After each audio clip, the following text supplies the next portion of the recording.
ఈ రోజుల్లో వచ్చాడయ్యా రాజు మహారాజు అనేలాగా కళారంగానికి సేవ చేయడానికి మన ముందుకు వచ్చినటువంటి మహారాజైనటువంటి డాక్టర్ కంచర్ల ఇప్పుడు యువత ఈ రోజు ఇంత యాక్టివ్గా పార్టిసిపేట్ చేస్తున్నారు అంటే అది మెగాస్టార్ చిరంజీవి గారి తాలూకా చలవని మనం చెప్పొచ్చు. మరి అలాంటి చిరంజీవి గారి సోదరుడిగా ఈరోజు పవన్ కళ్యాణ్ గారు ఆయన యొక్క ఆశయాల్ని పుణికిపుచ్చుకొని ఆయన జనసేన పార్టీని పెట్టి ఈరోజు ఉప ముఖ్యమంత్రిగా కూడా మన ఆంధ్ర రాష్ట్రంలో ఉండడం జరిగింది.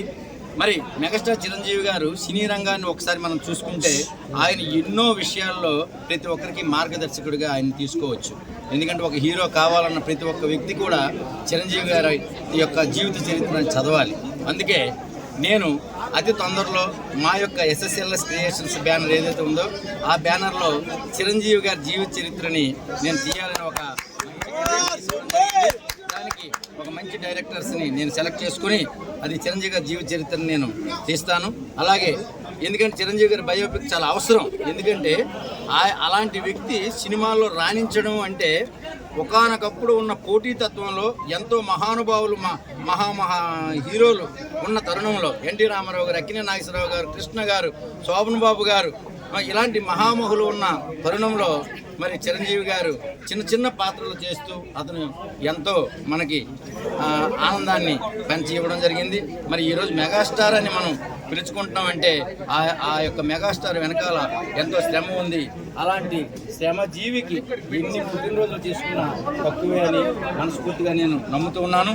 మరి ఈరోజు ఈ మొదటి వేడుకలు మా ఉపకార్ చారిటబుల్ ట్రస్ట్ ద్వారా జరగడం, అలాగే మా SSLS క్రియేషన్స్ ద్వారా జరగడం, మరి నేను సినిమా ఇండస్ట్రీలో ఉన్నాను కాబట్టి మా సినిమా ఇండస్ట్రీలో ఒక దిగ్గజానికి ఈరోజు ఈ బర్త్డే వేడుకల్ని జరిపించడం అనేది నాకు ఎంతో ఆనందంగా. ఈ మన దేశమే కాకుండా మిగతా రాష్ట్రాల్లో మిగతా దేశాల్లో కూడా ఆయన పుట్టినరోజు వేడుకలు ఎంతో ఘనంగా జరుపుకుంటున్నటువంటి చిరంజీవి గారికి మనం అందరం కూడా శుభాకాంక్షలు తెలియజేసుకుంటూ నిండు నూరేళ్ళు ఆయురారోగ్యాలతో ఉండాలని మనస్ఫూర్తిగా కోరుకుంటూ అదేవిధంగా మరి అచిత్ర గారు కూడా మంచి మంచి చిత్రాలు తేబోతున్నారు. మరి వారు కూడా ఈ విశాఖపట్నానికి సేవలు చేయాలని ఆలోచనతో ఉన్నారు. అంత మంచి వ్యక్తితో మనం అందరం కూడా ఈరోజు ఈ కార్యక్రమం చేయడం, ఈ కార్యక్రమంలో వినోదంతో పాటు చెవులకే కాకుండా కడుపుకు కూడా విందు పెట్టించి ఏర్పాటు చేసేది చాలా గొప్ప విషయం.